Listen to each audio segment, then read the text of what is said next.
This is Dell Inspiron N5050, powered by unsupported Intel i7 CPU with 8 GB of RAM and SSD. But this is how this laptop looks after a few modifications.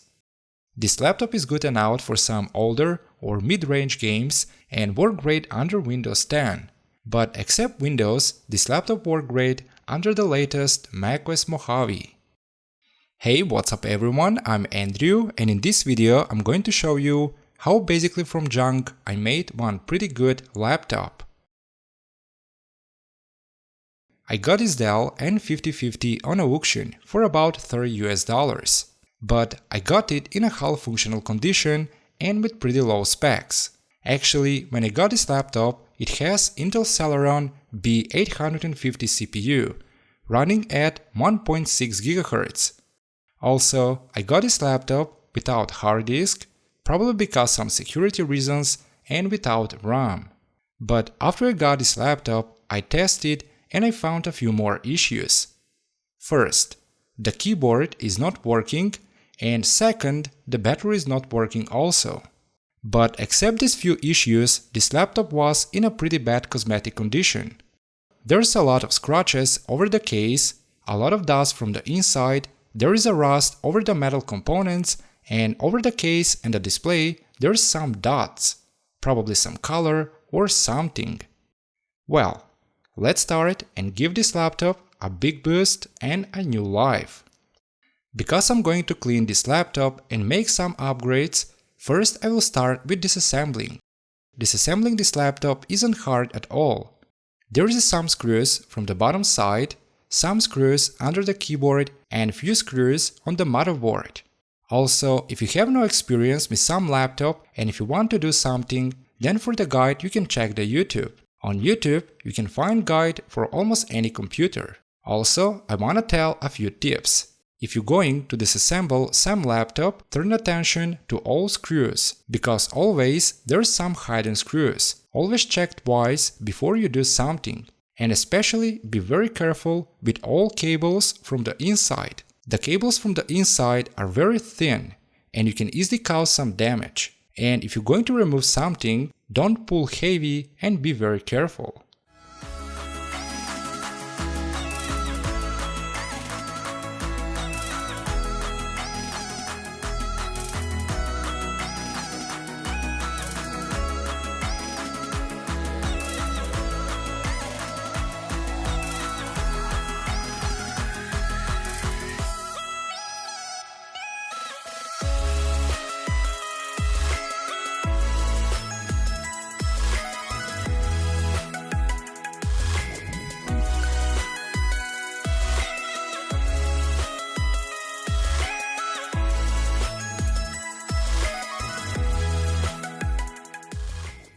After I fully disassemble this laptop, it's time for cleaning. To clean the components, mostly I'm using soft brush. I mean to clean the dust from the motherboard, the other electronics and the cooling fan. The plastic parts which are without any electronics, like this bottom case, it can be washed. I mean usual washing with soap and water. Actually, because I want to make this laptop looks better, all plastics which are without electronics I wash it using soap and water. Cleaning the display is a totally different story, and if you're going to clean some display, you need to be very careful. Now I will start with removing the front plastic frame, because I need better access and because I want to clean the dust from the inside. Because over the display there's some dots from some color, and because this display is heavy dirty, to clean the display, I will use 70% alcohol, few very soft cleaning cloths, air sticks, and one soft plastic stick. First, I will going to start with removing the major dirt and dust. When you're doing something like this, especially turn attention at the edges of the display. I mean, never put liquid over the edges, because the most sensitive part on the display are the edges. On the edges of the display are placed the display electronics, which are very sensitive, and if you put more liquid there, you can damage the entire display. Now, after the basic cleaning, I will continue with cleaning the small color dots. To clean these dots, I will use alcohol, air sticks and this soft plastic stick. At this point, I had to be very careful to not scratch or damage the display. Actually, this process takes about 1 hour and 30 minutes.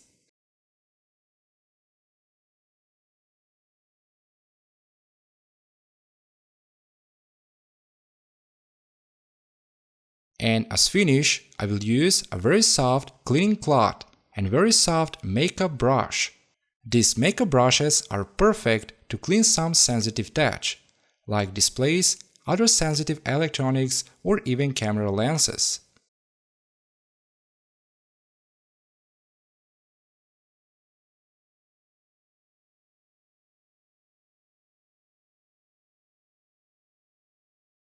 Now, after I clean all parts, it's time to assemble this laptop and make some upgrades.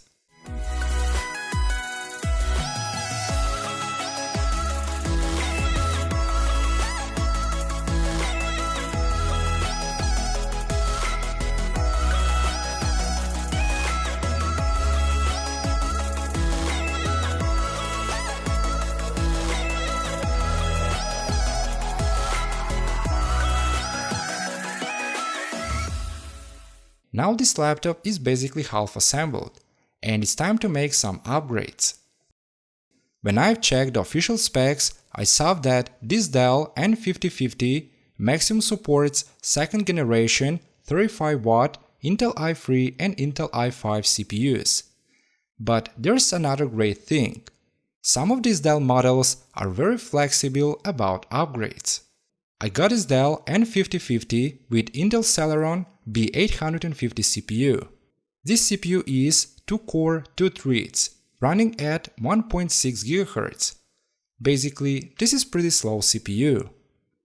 But now I'm going to upgrade to 45W Intel i7 2670QM CPU with 4 cores, 8 threads.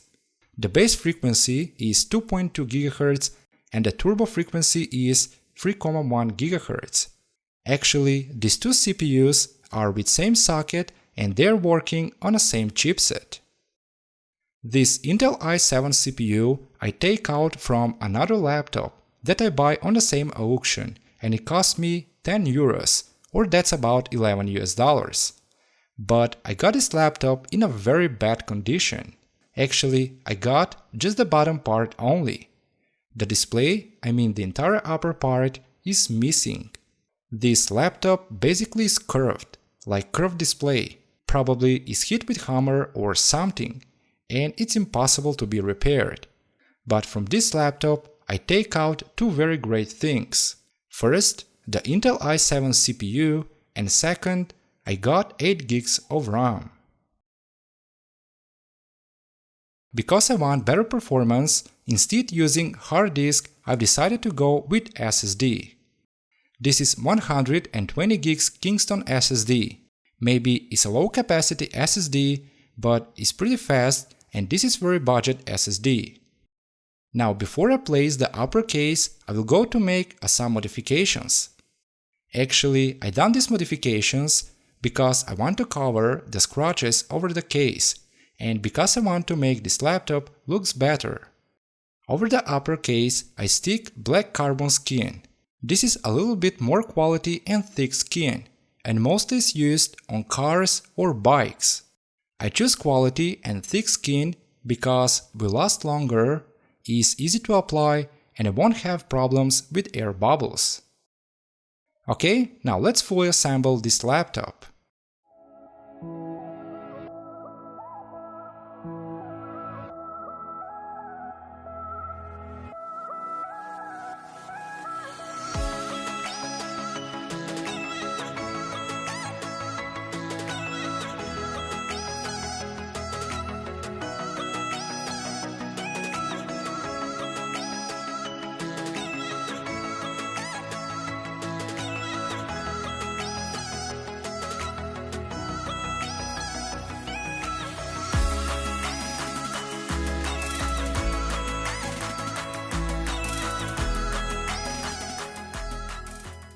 And I have a few words about the keyboard.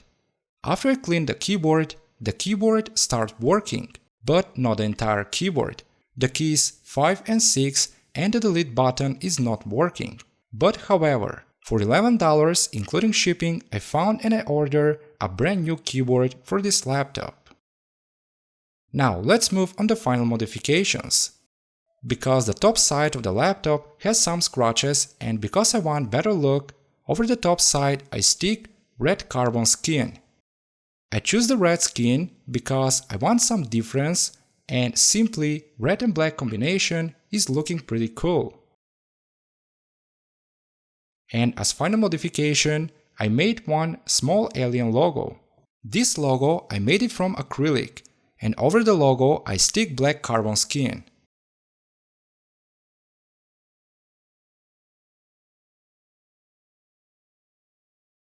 Because I want to do something more, I stick carbon skin over mouse that I'm going to use with this laptop and over my external hard disk.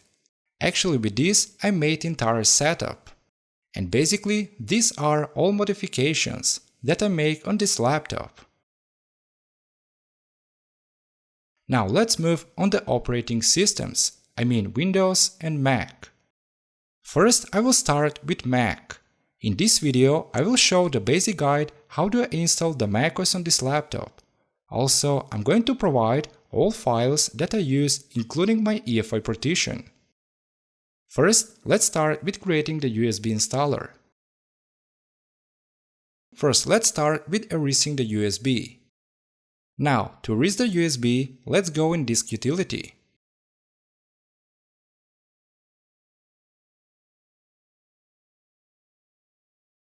In Disk Utility, as USB name I will leave by default, Untitled. As format I will select macOS Extended Journalit. And as scheme I will select GAD partition map. Okay, now let's erase the USB and then continue with other steps. After the USB is erased, I will close the Disk Utility and I will open the terminal.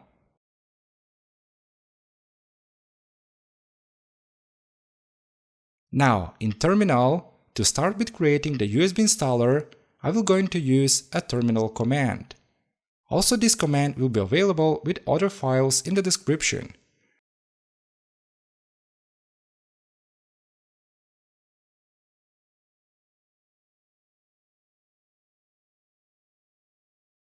After creating the USB installer is finished, first I will start with installing the bootloader on the USB installer.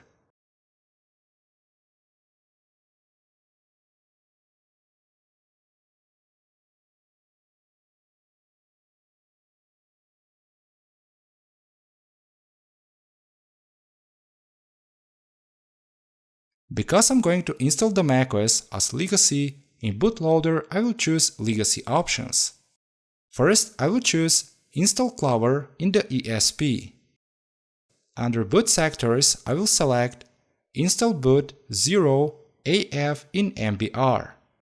Under BIOS, I will select Clover EFI 64-bit SATA. Okay, now let's go down and select BIOS drivers 64-bit. First in BIOS drivers 64-bit, I will uncheck Audio DXI, and after I will select FS Inject, SMC Helper, XHCI, and I will select APFS driver loader. Okay, let's scroll down and I will do some changes under UEFI drivers.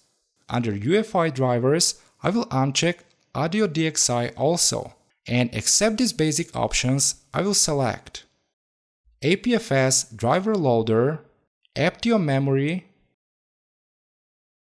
IMU variable UEFI, FAT driver, and as additional drivers I will choose USB keyboard and USB mouse drivers. Basically that's all here. Now let's install the bootloader.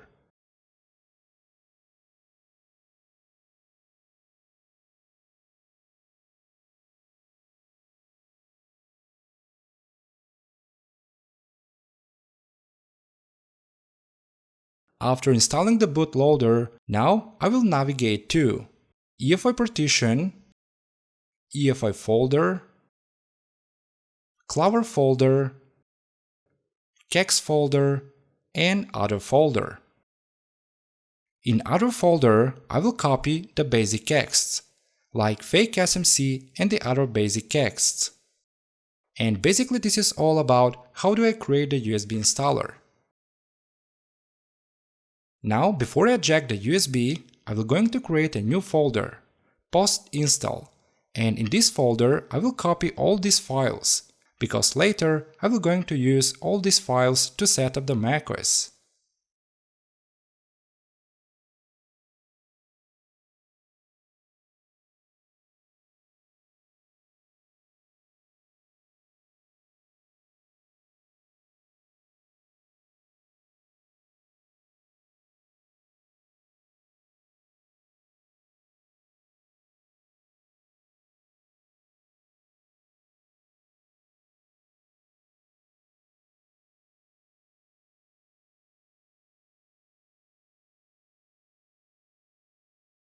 Now let's move on installing. First, before I start with installing, in BIOS I made some changes. First, I disabled the virtualization technology, and under disk options from ID I changed to Etchy. Now, over the boot menu, I select the USB and I will continue to USB installer. In a Clover bootloader, I will select the USB installer and I will press Enter to boot into the installer.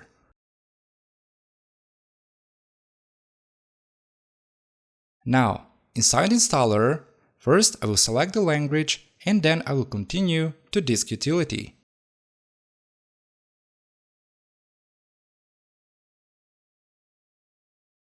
In disk utility, I will going to erase the whole disk. Also, this process requests full disk erase, and all files on the disk will be deleted. As disk name, I will going to use my name, but you can use any name. As format, I will choose macOS Extended Journalit, and as scheme, I will select GUD partition map. After erasing the disk, let's close the disk utility and continue with installing the macOS. Installing the macOS takes about 20 to 40 minutes. Now, after installing the macOS, I continue with basic setup.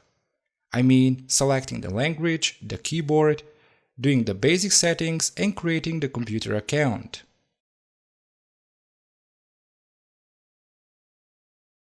Now let's move on the post-installing process. From the post-install folder on the USB, first I copy all files on the desktop, and after that I remove the USB installer.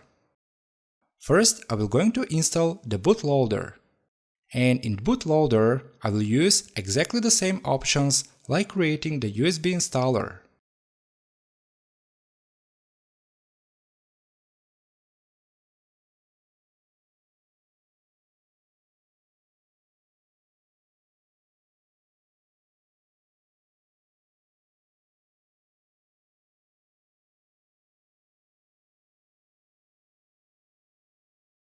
After the bootloader is installed, the EFI partition will be available on desktop.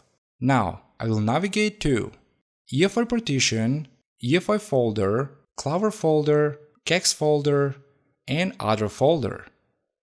And in this folder, I will place the fake SMC and the other basic kexts. Actually, this is the same step like creating the USB installer.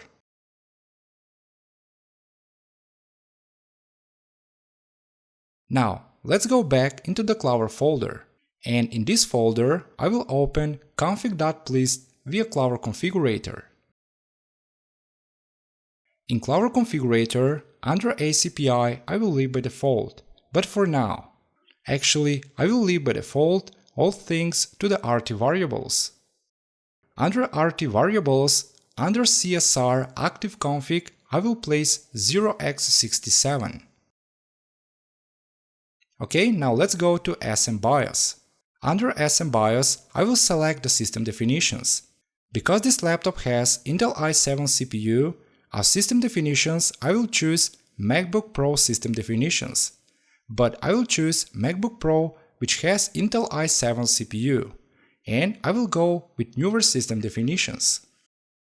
And basically, these are all changes in the config.plist. Now, before I exit, I will save the changes.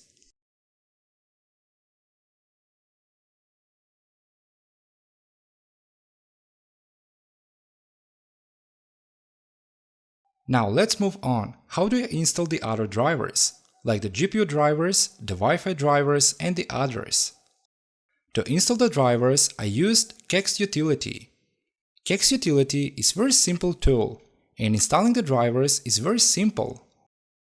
Now to install the drivers, I will start the Kex Utility, and I will enter my password. Now to install the drivers, I will just drag and drop the drivers into a Kex Utility.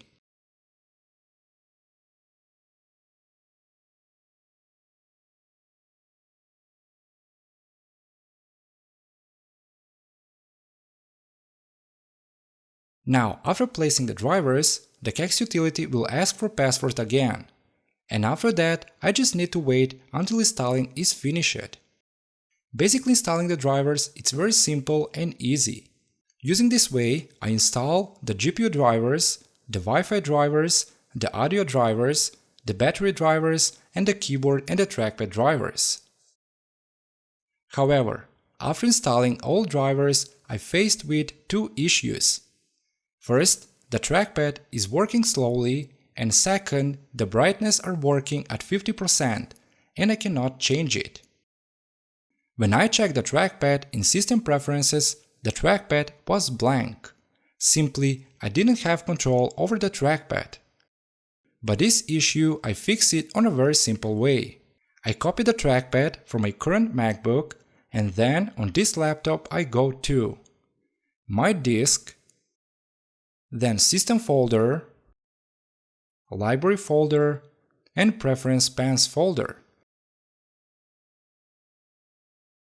In Preference Pans folder, first I remove the current trackpad, and then I copy the new trackpad. And this is all. How do I fix the trackpad?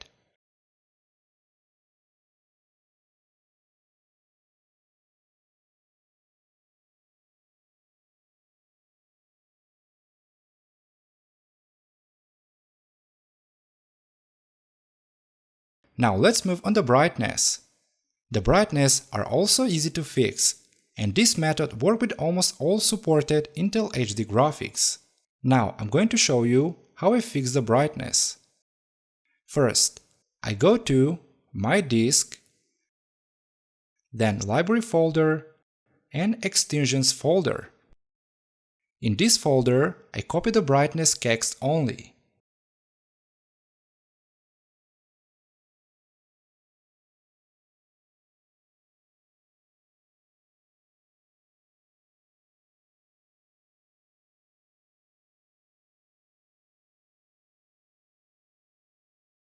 Now, using Clover Configurator, I will mount the EFR partition, because I need access to EFR partition in config.plist.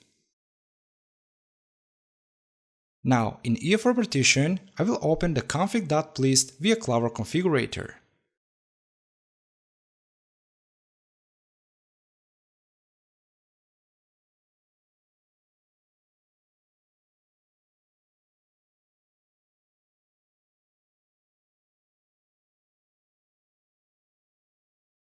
Now, in config.plist, under ACPI, I will change GFX0 to iGPU.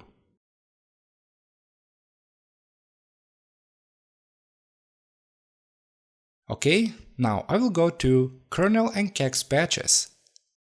In kernel and kex patches, I will going to add a new patch, which is placed in this text document.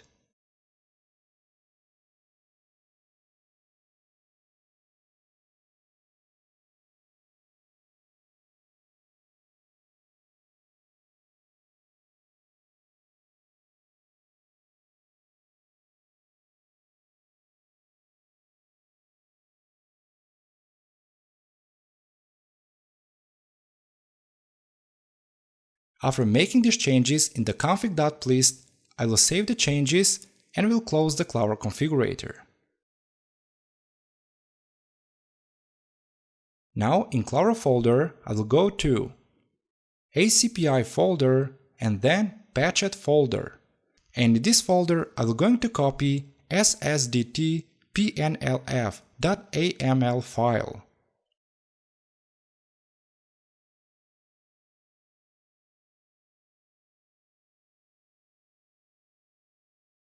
And as final step, I will copy this command from this text document and I will paste this command in terminal. And this is all about the brightness fix. After terminal finish, I will just reboot the Mac. And after reboot, I will have control over the brightness again.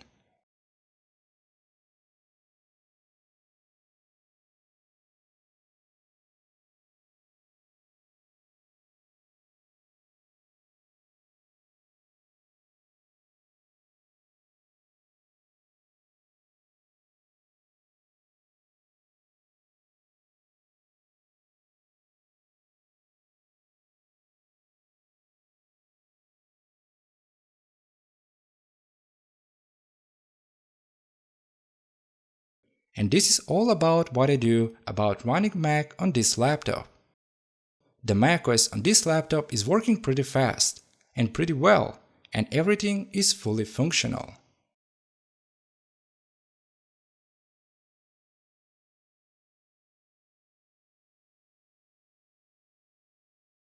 However, on this laptop I installed the Windows 10 also, because I want to see how the Windows and the games are performing.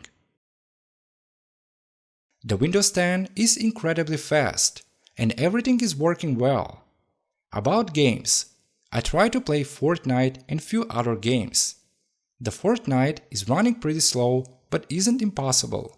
However, I cannot expect a lot because this laptop has Intel HD 3000 graphics. But older games like Battlefield 3, Call of Duty or CSGO are running pretty good. Well, this is all about this laptop. I hope you enjoyed watching this video, and I hope this video will give some inspiration and ideas if you want to do something like this. And if you want to support me to grow this channel, you can press the subscribe button. Thanks for watching and see you in the next one.